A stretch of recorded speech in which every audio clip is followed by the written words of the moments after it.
Hello friends, welcome to MPSC trick channel. मी अजय कुमार गोसावी.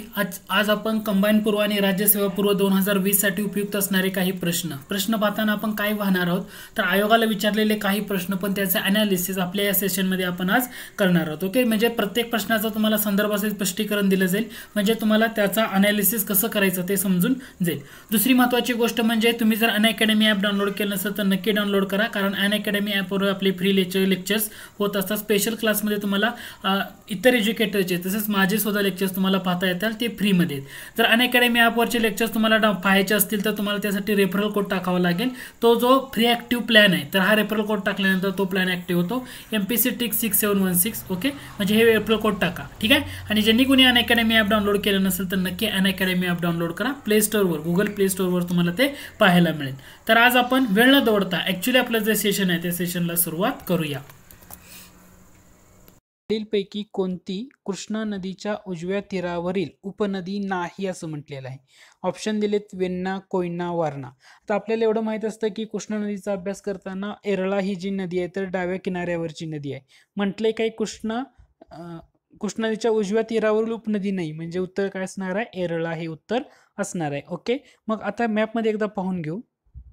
मॅपचं जर analysis केलं तर कृष्णा, वेण्णा, कोयना, वारणा इथं सगळं दिसतात.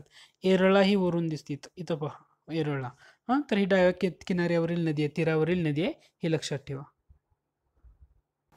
पुढचा प्रश्न आहे की खनिज दिलीत, जोड्याला वाला प्रश्न आहे. अ गटामध्ये खनिज आहेत आणि ब गटामध्ये काय केलेलं आहे, तिथले प्रदेश दिलेले आहेत आणि आपल्याला सांगितले की याच्या योग्य जोड्या लावायच्या. आता याचं अनालिसिस करताना आपल्याला लोह खनिज, बॉक्साईट, क्रोमाइट आणि एस्बेस्टॉस दिले. याच्यामध्ये सगळ्यात महत्त्वाचं काय आहे? एस्बेस्टॉस म्हटल्यानंतर अहमदनगर हे आपल्याला माहित असतं. दुसरं म्हणजे बॉक्साईट खनिज म्हटल्यानंतर आपला जो कोकणचा भाग या किनारपट्टीचा त्या रिलेटेड असणारे जिल्हे म्हणजे कोल्हापूर, सातारा, सांगली या साईडचे असलेले जिल्हे ह्याच्यामध्ये बॉक्साईट सापडतं. म्हणजे ब ला 3 असणारा पर्याय हे तुमचं अचूक उत्तर असणार आहे. ब ला 3. ब ला 3 कुठं आहे? ब ला 3 2 नंबर ऑप्शनमध्ये आहे. दुसरं म्हणजे डी ला 1 इथं आहे, म्हणजे पर्याय क्रमांक 2 हे तुमचं काय असणार आहे? अचूक उत्तर असणार आहे. आता मग राहिलं लोह खनिज. लोह खनिज म्हटल्यानंतर चंद्रपूर, गडचिरोली आणि गोंदिया या जिल्ह्यामध्ये लोह खनिजाचे साठे तुम्हाला पाहायला मिळतील. आणि क्रोमाइट जे म्हटले तर क्रोमाइटसाठी भंडारा, नागपूर आणि सिंधुदुर्ग हे आहे. आता मॅपमध्ये याचं जर अनालिसिस केलं तर तुम्हाला त्याच्यावरून जास्त समजून येईल. याच्यामध्ये जे रेड त्रिकोण दिले ते म्हणजे काय आहेत? लोह खनिजाचे साठे आहेत. रेड त्रिकोण काय आहेत? लोह खनिजाचे साठे.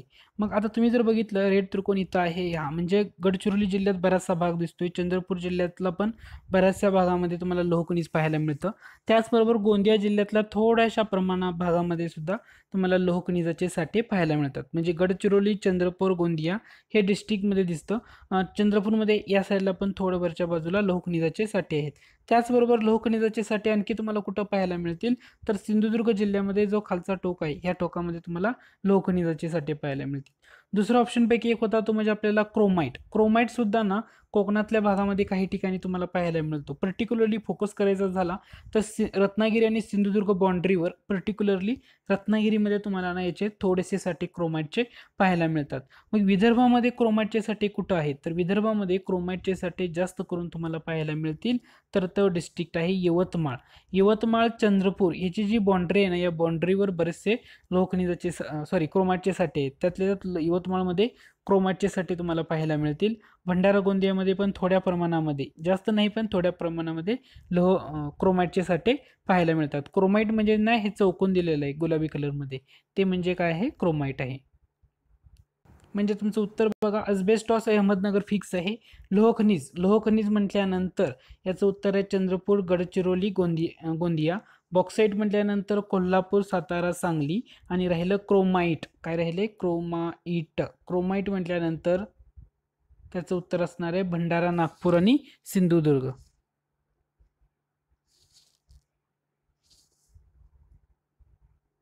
पुढचा प्रश्न हा स्टेट फॉरवर्ड आहे, तो म्हणजे सातपुडा पर्वत गोंड जमातीचं प्रमुख निवासस्थान आहे. गोंडी ही गोंड जमातीची भाषा आहे. गोंड जमातीत सेवा विवाह केला जातो, म्हणजे service by marriage is followed by in Gond community. Okay. तर याचं उत्तर काय माहिती आहे का? सर्व विधानं बरोबर आहे. सातपुडा पर्वत जर म्हटलं तुम्ही तर त्याच्यामध्ये गोंड जमातीचं प्रमुख निवासस्थान म्हणून ओळखलं जातं. नक्की लक्षात ठेवायचं. त्यांची भाषेला म्हणलं तर गोंडी भाषा, काय म्हणतात ती गोंडी. गोंड जमातीची भाषा म्हणजे गोंडी. आणि या जमातीमध्ये ना सेवा विवाह केला जातो म्हणजे सर्व्हिस बाय मॅरेज. तर ही तिन्ही विधानं काय आहेत? बरोबर आहेत. पुढचा प्रश्न विचारला होता तो म्हणजे जोड्या लावायचा. अ गटामध्ये जिल्हे दिले होते आणि ब गटामध्ये बीच दिले होते. त्यांची नावं याच्यात जोड्या लावायच्या होत्या. तुम्ही जर सिंधुदुर्गचं पहिलं बघितलं तर वेंगुर्ला, शिरोडा आणि देवबाग हे तर तुम्हाला लगेच कळून जाईल. म्हणजे अ ला 3 असणारं उत्तर. अ ला 3 म्हणल्यानंतर पहिला आणि दुसरा पर्याय आहे. तिसरा चौथा पर्याय डायरेक्ट इलिमिनेट होतो. त्यानंतर तुम्ही जर मुंबईचं बघितलं तर गिरगाव, जुहू आणि वर्सोवा हे येतं. म्हणजे डी ला 2 म्हणजे ए ला 3 डी ला 2 म्हणजे उत्तर काय असणार आहे तुमचं? पर्याय क्रमांक 1 असणार आहे. आता रायगड म्हटल्यानंतर किहीम आणि हरिहरेश्वर. रायगडमधले कोणते बीच महत्वाचे? किहीम, हरिहरेश्वर. राहिले रत्नागिरी म्हटल्यानंतर हर्णे बंदर कुठं आहे? आपण या अगोदर एकदा प्रश्न घेतला होता, तर आला होता आयोगाला फिरून. तर तो आहे हर्णे बंदर कुठं आहे? तर रत्नागिरीमध्ये आहे. हेदवी, जयगड, वेळणेश्वर हे सगळे बीच आहेत ना, तर हे तुम्हाला रत्नागिरीमध्ये पाहायला मिळतील. तर हा सिंपलचा प्रश्न स्ट्रेट फॉरवर्ड. तुम्हाला याच्यामध्ये ना प्रश्न काय लक्षात ठेवायचं आहे? हर्णे नक्की लक्षात ठेवायचं आहे. एकदा विचारलं होतं की हर्णे बंदर डॅश डॅश जिल्ह्यामध्ये आहे असं म्हटलं होतं डायरेक्ट. मग तुम्हाला त्याचं उत्तर देता यायला हवं. ते म्हणजे कुठं आहे? रत्नागिरीमध्ये आहे. दुसरं म्हणजे हरिहरेश्वर म्हटल्यानंतर आपण काय म्हणतो? रायगड लक्षात ठेवायचं आहे. आणि वेळणेश्वर म्हटल्यानंतर रत्नागिरी लक्षात ठेवायचं आहे. तुम्हाला सेपरेट विचारलं वेळणेश्वर हे कुठं बीच कोणत्या जिल्ह्यामध्ये येतो? तर रत्नागिरी तुम्हाला सांगता यायला हवं. त्याचबरोबर तुम्हाला हेदवी हे नाव वेगळं आहे हे सुद्धा तुम्ही लक्षात ठेवू शकता. हे सुद्धा नाव रत्नागिरीमध्ये मधलं बीचचं एका नाव आहे हेदवी. हाही पॉईंट महत्वाचा आहे. त्याच्यामुळं प्रश्न जरी सुटला तरी इतर महत्वाच्या गोष्टी ध्यानात घेऊ शकता. त्यानंतर पुढचा एक प्रश्न सिंपलचा विचारला होता. महाराष्ट्र राज्यामध्ये वन्यजीव संरक्षण कायदा कोणत्या वर्षी लागू करण्यात आला होता? उत्तर आहे 1972. सिंपलचं आहे. डिटेलमध्ये याच्यामध्ये जाण्याची गरज नाही. त्यानंतर पुढचे प्रश्न आहे. विष्णुबुवा ब्रह्मचारी यांनी ख्रिस्ती मिशनऱ्यांच्या अप्रचारास उत्तर देण्यासाठी डॅश डॅश हे वृत्तपत्र सुरू केले. आता याच्यामध्ये तुम्हाला एक लक्षात घ्या, ख्रिस्ती मिशनऱ्यांनी जो आपला धर्मप्रसार करण्यासाठी बरंचसं पाऊल ठेवलं होतं ना, तर तेव्हा 2 महत्त्वाची वृत्तपत्र आहेत आणि त्या दोन्ही वृत्तपत्राच्या शेवटी ना दीपिका नाव आहे. एक आहे वर्तमान दीपिका आणि दुसरा आहे सद्धर्म दीपिका. हे दोन्ही वृत्तपत्र ना जवळजवळ 3 वर्षाचा गॅप आहे दोन्ही वृत्तपत्रामध्ये, 2 ते 3 वर्षाचा. आणि या दोन्ही वृत्तपत्र आय थिंक 1853-55 रेंज आहे. एक्झॅक्टली मला आठवत नाही. परंतु एक लक्षात ठेवा की तुम्हाला मी डिटेलमध्ये सांगेन याबद्दल. वर्तमान दीपिका आणि सद्धर्म दीपिका हे दोन्ही वृत्तपत्र कशासाठी सुरू करण्यात आली होती? त्याचं मेन एम एकच होतं. ते म्हणजे ख्रिस्ती मिशनऱ्या ज्या भारतामध्ये धर्मप्रसार करण्याचं कार्य करतायत तर त्यांना विरोध करणं, याच्यासाठीच ॲक्च्युली ती दोन्ही वृत्तपत्र सुरू करण्यात आलेली होती. त्याला उत्तर द्यायला ख्रिस्ती मिशनऱ्यांना. त्यामुळे सद्धर्म दीपिका आणि वर्तमान दीपिका नावाची दोन्ही वृत्तपत्र त्याच्यासाठी होती. एवढं मात्र नक्की ध्यानात ठेवा. 1853 आणि 1855 हे इयर आहेत. आता ह्यातलं पहिलं कोणतं आहे हे एक्झॅक्टली आठवत नाही. मी नंतर तुम्हाला ते सांगेन. थोडासा अवघड प्रश्न असा होता तो म्हणजे परमहंस सभेच्या अहमदनगर शाखेचे सभासद कोण होते? आता मग ह्याचं उत्तर जर बघितलं तुम्ही, आता ह्याच्यातलं तुम्ही लॉजिक काय लावू शकत नाही. उत्तर जर बघितलं तर त्याचं उत्तर आहे कासमभाई महम्मदजी ढालवानी हे त्याचं अचूक उत्तर आहे. परमहंस सभेची जी अहमदनगर शाखा काढली होती त्याचे सभासद कोण होते? कासमभाई महम्मदजी ढालवानी. थोडासा अवघड असा प्रश्न आहे. परंतु परमहंस सभा आणि मानवधर्म सभा या सभा सुरू करण्यामध्ये दादोबा पांडुरंग तरखडकर यांचा महत्वाचा वाटा आहे. त्याच्यानंतर पुढचा प्रश्न होता तो म्हणजे लोकशाही स्वराज्य पक्षाच्या स्थापनेमध्ये डॅश डॅश यांचा सहभाग होता. तर लोकशाही स्वराज्य पक्षामध्ये दोन्ही रामराव होते, रामवाले. म्हणजे एक तर रामराव देशमुख पण होता, दुसरा रामभाऊ मंडलिक पण होता. आता याचं उत्तर बघताना तुम्ही लक्षात घ्या, 2 राम आहे हे आपल्याला समजतं, परंतु ए आहे का जमनादास मेहता? तर लोकशाही स्वराज्य पक्षाच्या स्थापनेमध्ये या तिघांचाही सहभाग होता, हे ध्यानात ठेवा. म्हणजे रामराव देशमुख तर आहेतच, परंतु रामभाऊ मंडलिक आणि जमनादास मेहता यांचा सुद्धा या पक्षाच्या स्थापनेमध्ये सहभाग होता. पुढचा प्रश्न आहे की खालीलपैकी कोणत्या संस्थांची स्थापना दादाभाई नौरोजी यांनी केली होती? ज्ञानप्रसारक मंडळी, Bombay association, London Indian association आणि ईस्ट इंडिया असोसिएशन. आता याचं जर उत्तर बघितलं ना, वरीलपैकी सर्व संस्था आहेत की यांची स्थापना दादाभाई नौरोजी याच्यामध्ये होतेच. म्हणजे बॉम्बे असोसिएशनसाठी जगन्नाथ शंकर शेट यांचं जरी नाव असलं तरी दादाभाई नौरोजी त्याच्या स्थापनेमध्ये त्यांनी पुढाकार घेतलेला होता. ज्ञानप्रसारक मंडळी असो किंवा लंडन इंडियन असोसिएशन. तुम्हाला दादाभाई नौरोजींच्या बाबतीत या तर संस्था लक्षात ठेवायच्याच आहेत. त्याचबरोबर तुम्हाला एक गोष्ट लक्षात ठेवायची आहे की त्यांनी काँग्रेसचं अधिवेशन 3 वेळा बसवलं होतं. 3 वेळा कोणत्या अधिवेशनाचे अध्यक्ष होतं आणि त्या अधिवेशनाचं ठिकाण कोणतं हे तुम्हाला ना माहीत असेल तर कमेंट बॉक्समध्ये नक्की मेन्शन करा. दादाभाई नौरोजी यांनी काँग्रेसचं 3 वेळा अध्यक्षपद बसवलं होतं. नक्की मेन्शन करा कमेंट बॉक्समध्ये. त्यानंतर जोड्या लावायचा प्रश्न होता. इकडे संस्था दिलेत आणि इकडे इयर दिले होते. आपल्याला याच्या जोड्या लावायच्या होत्या. त्यातलं तुम्ही 2 नंबरचं बघा, all India trade union Congress, त्याला आपण आयटक म्हणतो. आयटकचे पहिले अध्यक्ष होते लाला लजपत राय. तर याचं कधी सुरुवात झाली तर 1920ला. आयटकची स्थापना कधीची? 1920. म्हणजे ब ला एक ऑप्शन असणारा पर्याय ओळखा. तर ह्यातला दुसरा ऑप्शन हा एलिमिनेट होतो डेफिनेटली, कारण हा ऑप्शन तर एलिमिनेट झाला. ब ला एक 3 ठिकाणी आहे. ओके. त्याच्यानंतर Madras labour union. Madras labour union ही एक MPSC साठी जुन्या काळामध्ये म्हणजे जवळ ट्रेंड जर बघितला तर जास्त फेमस असणारी ही संघटना आहे. कारण MPSC वर याच्यावर बऱ्याच वेळा प्रश्न येऊन गेलेला आहे आणि याचं इयरवरच कायम विचारलं जातं. मद्रास लेबर युनियन म्हटल्यानंतर तुम्हाला इयर लक्षात ठेवणं गरजेचं आहे. 2 पाठ असणं गरजेचं आहे. ते म्हणजे 1918. 1918 म्हणजे बी ला 1 आणि ए ला 2 असं कुठं आहे तर पहिल्या आणि तिसऱ्या ऑप्शनमध्ये. म्हणजे दुसरा ऑप्शन सुद्धा इलिमिनेट झाला. म्हणजे ह्या पहिल्या दोन्ही ऑप्शनमध्ये सेम आहे. आता प्रश्न राहतो गिरणी कामगार संघ आणि तिसरा राहतो national trade union federation. Okay. मग आता याच्यामध्ये तुम्हाला प्रश्न किती प्रोबॅबिलिटीवर गेला? 50% प्रोबॅबिलिटीवर गेला. मग आता याचं उत्तर जर तुम्ही बघितलं, गिरणी कामगार संघ हा 1927चा आहे. गिरणी कामगार संघ कधीचा? 1927. म्हणजे तुमचं उत्तर असणार आहे पर्याय क्रमांक 3. आणि नॅशनल ट्रेड युनियन फेडरेशन हा 1929चा आहे. म्हणजे या ज्या 4 संस्था आहेत पहिले लक्षात घ्या. Madras labour union 1918, all India trade union Congress किंवा त्याला आपण आयटक म्हणतो 1920, गिरणी कामगार संघ 1927 आणि नॅशनल ट्रेड युनियन फेडरेशन हे कधी आहे? 1929. ज्यावेळी 50% प्रोबॅबिलिटीवर प्रश्न तुमचा जाईल परीक्षेला सोडवताना तर डेफिनेटली तो तुम्ही अटेम्प्ट केला पाहिजे. तर हे लक्षात ठेवा. यातल्या ह्या 2 संस्था तर महत्त्वाच्या आहेत. आयटक किंवा all India trade union Congress समजतं आपल्याला, परंतु मद्रास लेबर युनियन 1918 हे ध्यानातच ठेवा. बऱ्याच वेळा प्रश्न याच्यावर विचारलेला आहे. त्यानंतर आपला पुढचा प्रश्न विचारला आहे की खालीलपैकी कोणते विधान बरोबर नाही असं विचारलेलं आहे. म्हणजे चुकीचं विधान ओळखायचं आहे. पहिला प्रश्न बघितला 9वी अनुसूची, 10वी अनुसूची आणि 11वी अनुसूची. म्हणजे अनुसूचीवर प्रश्न आहे हे डेफिनेटली समजून गेलं आपल्याला.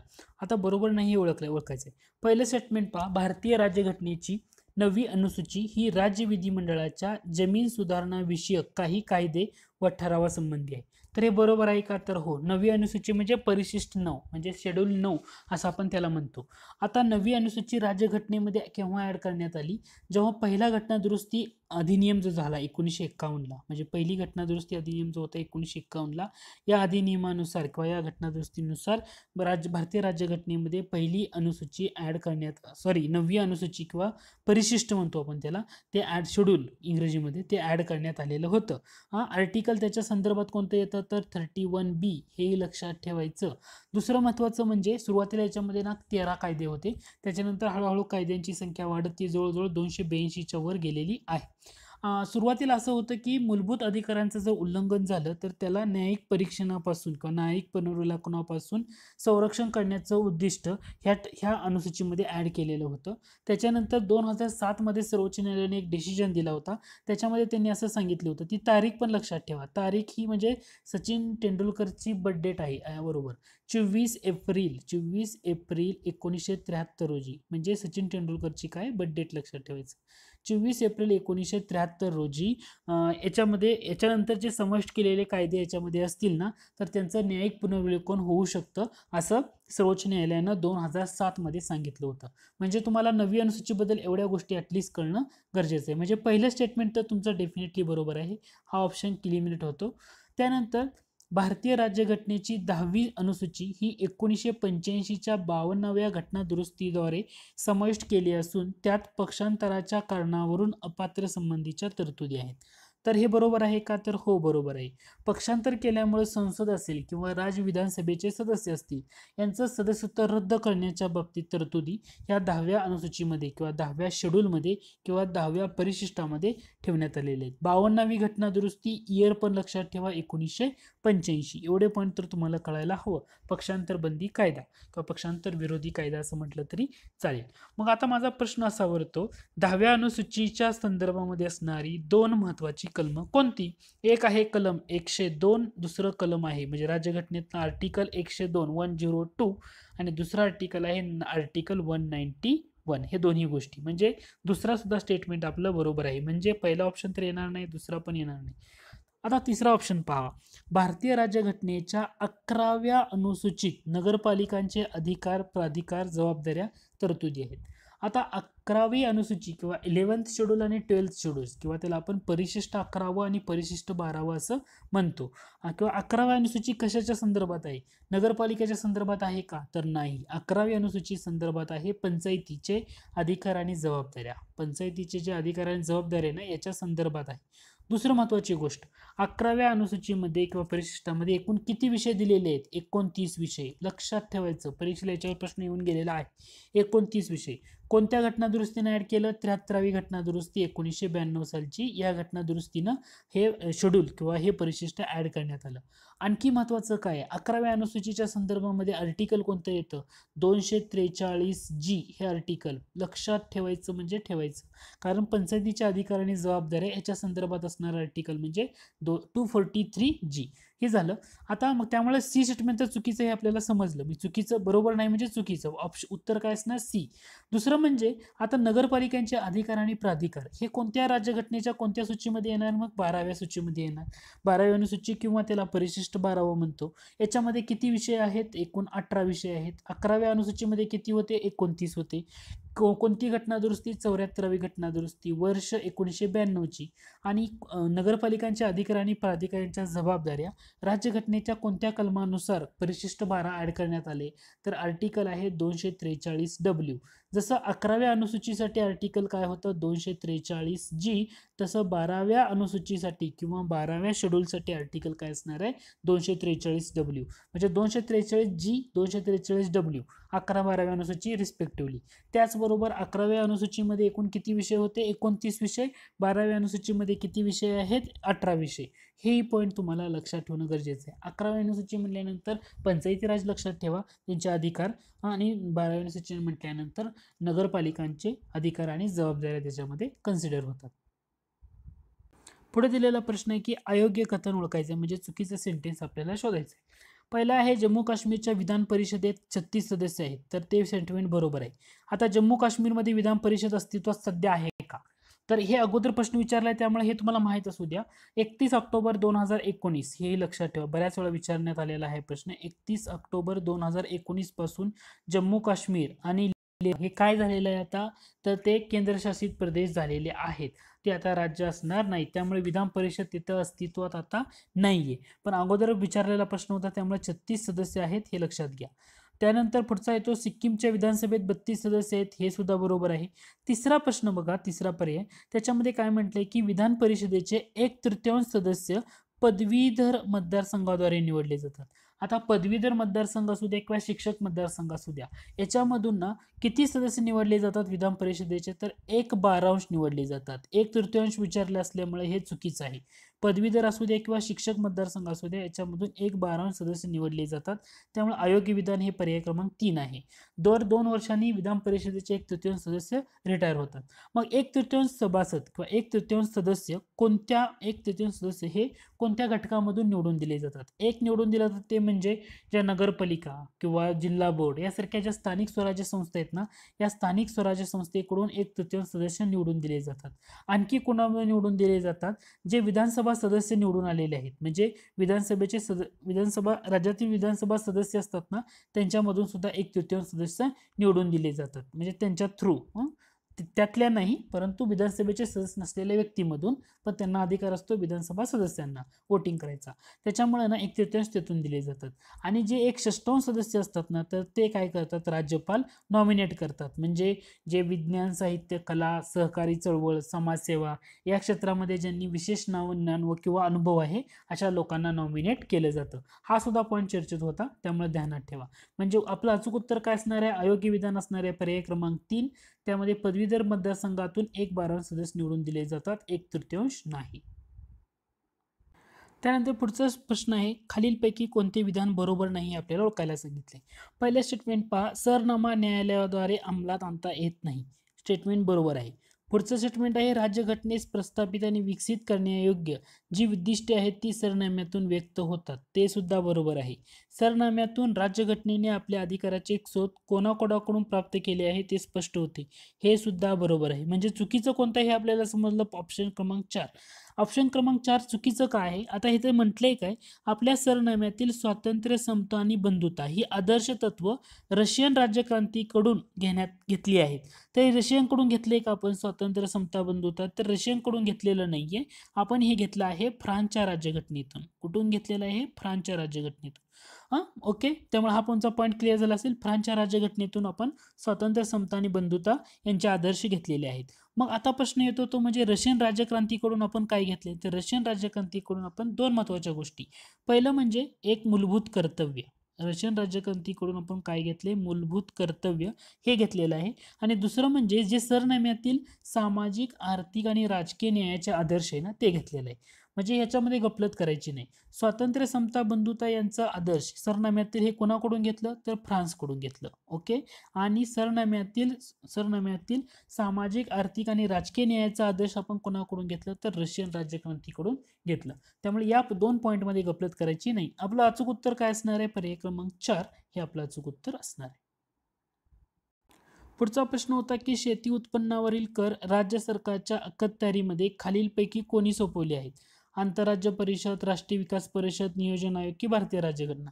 डेफिनेटली लक्षात ठेवा, शेती उत्पन्नावरील कर राज्य सरकारच्या अखत्यारीमध्ये राज्यघटनेमध्ये सोपवलेले आहे. सिंपल प्रश्न आहे, स्ट्रेट फॉरवर्ड. पुढचा प्रश्न आहे तो म्हणजे लोकायुक्त ही यंत्रणा सर्वप्रथम डॅश डॅश राज्यात डॅश डॅश साली निर्माण करण्यात येऊन कार्यान्वित झाली. आता लोकायुक्त असं जर म्हटलं तर ते येतं महाराष्ट्रामध्ये सर्वप्रथम हे लागू करण्यात आलं होतं 1971 साली. आता लोकायुक्त आणि लोकपाल राज्यांसाठी असेल तर ते लोकायुक्त असतात, आणि लोकपाल जे असतं ना तर ते देशासाठी असतं. हे 2 पॉईंटमध्ये गफलत करायची नाही. त्यामुळे लोकायुक्त ही जी यंत्रणा सर्वप्रथम कोणत्या राज्यात लागू केली, तर महाराष्ट्रामध्ये. कोणत्या साली, तर 1971 साली. त्यानंतर पुढचा प्रश्न आहे, राज्यपाल हे राज्य विधिमंडळाचा भाग नाहीत. आपल्याला म्हटले बरोबर ओळखा, तर हे पहिलं स्टेटमेंट चुकीचं आहे. राज्यपाल हे राज्य विधिमंडळाचे भाग असतात, त्यामुळे ए स्टेटमेंट हे चुकीचं आहे. ए चुकीचं जर म्हटलं तर तुमचे 2 ऑप्शन इलिमिनेट झाले. डेफिनेटली तुमचा बरोबरपैकी एक तर बी आणि बी आणि सी, म्हणजे बी स्टेटमेंट तर बरोबर असणार आहे. म्हणजे राज्यपालांना विधानसभा व विधान परिषदेला संबोधित करण्याचा अधिकार आहे.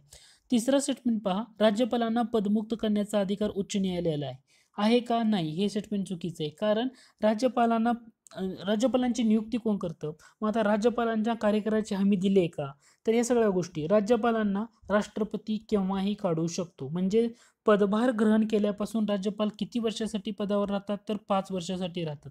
परंतु हे डिपेंड कशावर आहे, तर राष्ट्रपतीच्या मर्जीवर. म्हणजे राष्ट्रपतीला तर राजीनामा देऊन कधीही तो पदावरून दूर जाऊ शकतात.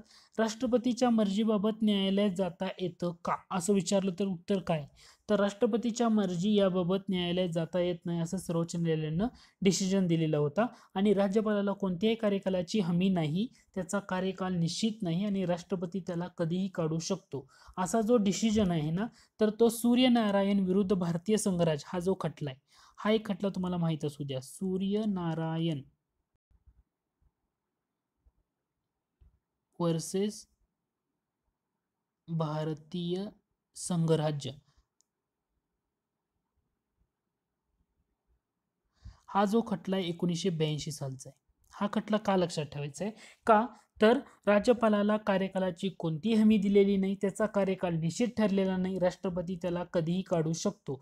असा डिसिजन सूर्यनारायण विरुद्ध भारतीय संघराज्य 1982चा जो खटला आहे, या खटल्यामध्ये देण्यात आलेला होता. त्यामुळं आपलं उत्तर काय असणार आहे? फक्त बी हे बरोबर असणार आहे. राज्यपालांना विधानसभा आणि विधान परिषदेला संबोधित करण्याचा अधिकार आहे. पदमुक्त करण्याचा अधिकार कोणाला आहे? तर तो उच्च न्यायालयाला नसून राष्ट्रपतींना पदमुक्त करण्याचा अधिकार आहे, किंवा ते स्वतः आपला राजीनामा देऊ शकतात आणि राज्य विधिमंडळाचा भाग आहे.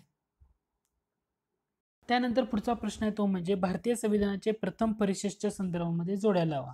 आता हे नंतर वगळण्यात आलं होतं, परंतु ह्याच्यावर त्यांनी प्रश्न विचारलेला आहे. 7वी घटना दुरुस्ती जी झाली 1956ला, त्या घटना दुरुस्तीनुसार हे सगळं भेद जे होते ना ते काढून टाकण्यात आले आणि 14 राज्य आणि 6 केंद्रशासित प्रदेश किंवा संघराज्य प्रदेश निर्माण करण्यात आलेले होते. घटना दुरुस्ती लक्षात राहू द्या, 7वी घटना दुरुस्ती कधीच्या? 1956ची. आता त्याच्या अगोदर ह्या सगळ्या गोष्टी होत्या. आता भाग ए मध्ये काय होतं? तर भाग ए मध्ये गव्हर्नर म्हणजे प्रांत होते. ते एकूण किती होते? एकूण 9 होते. म्हणजे भाग ए मध्ये ब्रिटिश भारतातील प्रांत येणार. एकूण किती होते? 9 होते. म्हणजे अ ला काय येणार आहे? चौथा ऑप्शन येणार आहे. अ ला चौथा म्हटल्यानंतर चौथा ऑप्शन गेला, पहिला ऑप्शन गेला. ओके. त्याच्यानंतर भाग बी मध्ये काय होतं? तर विधिमंडळ असलेली संस्थानं होती. भाग बी मध्ये काय होतं? विधिमंडळ असलेली संस्थाने होती भाग बी मध्ये. ओके. म्हणजे ब ला काय उत्तर येणार आहे? ब ला उत्तर येणार आहे 1. ब ला काय येणार आहे? 1. म्हणजे आपला पर्याय क्रमांक 2 हे अचूक उत्तर असणार आहे. भाग क मध्ये काय केलेलं आहे? भाग क मध्ये मुख्य आयुक्तांचे जे प्रांत होते, म्हणजे केंद्रीय प्रशासक राज्य आपण त्याला म्हणतो, ती होती. आणि भाग डी मध्ये काय होतं? तर अंदमान आणि निकोबार बेटे होते. अंदमान निकोबार हे जे होतं ना, तर भाग ड मध्ये होतं. दुसरं लक्षात ठेवायचं आहे, भाग ए मध्ये एकूण किती होते? 9 प्रांत. 9 होते. म्हणजे ब्रिटिश भारतातील प्रांत. भाग ब मध्ये विधिमंडळ असलेली संस्थानं किती होती? तर ती सुद्धा किती होती? 9 होती. भाग सी मध्ये जे मुख्य आयुक्तांचे प्रांत किंवा त्याला आपण केंद्रीय प्रशासक राज्य असं म्हणतो, किती होती? 10 होती. आणि अंदमान निकोबार बेटामध्ये किती होतं? 1 होतं. आणि 7वी घटना दुरुस्ती जी झाली 1956ला, त्याच्यानुसार काय केलं? तर हे सगळं कॅन्सल केलं. हे जे स्ट्रक्चर होतं ते सगळं कॅन्सल केलं आणि त्याच्याऐवजी काय केलं? 14 राज्य आणि 6 केंद्रशासित प्रदेश तयार करण्यात आले होते. हेही लक्षात ठेवणं गरजेचं आहे. पुढचा प्रश्न काय आहे बघा? काही अधिकार सर्व व्यक्तीसाठी उपलब्ध असतात, परंतु काही अधिकार फक्त नागरिकांसाठी. फक्त नागरिकांसाठी म्हणजे ओनली सिटीजनसाठी असतात म्हटले. म्हणजे फक्त भारतीय नागरिकांसाठीच उपलब्ध आहेत. असं अधिकार कोणते? त्याच्यासाठी तुम्हाला एवढंच लक्षात ठेवायचं आहे, 15, 16, 19, 29 आणि आर्टिकल 30. हे एवढे एकूण 5 आर्टिकल आहेत. 15, 16, 19, 29, 30. या 5 आर्टिकल मधले जे अधिकार आहेत ते फक्त भारतीय नागरिकांना आहेत. इतर कोणालाही त्याचे अधिकार मिळत नाहीत. म्हणजे फक्त भारतीय नागरिकांना असलेले, परंतु परकीयांना नसलेले मूलभूत हक्क कोणते? असं जर तुम्हाला विचारलं, आर्टिकल 15, आर्टिकल 16, आर्टिकल 29, आर्टिकल 30, 19, 29, 30 एवढं. आता जर तुम्ही बघितलं, कायद्यासमोर समानता आर्टिकल किती आहे? 14 आहे. मग तो भारतीय नागरिकांना फक्त असणार आहे. फक्त भारतीय नागरिकांना आहे का? नाही.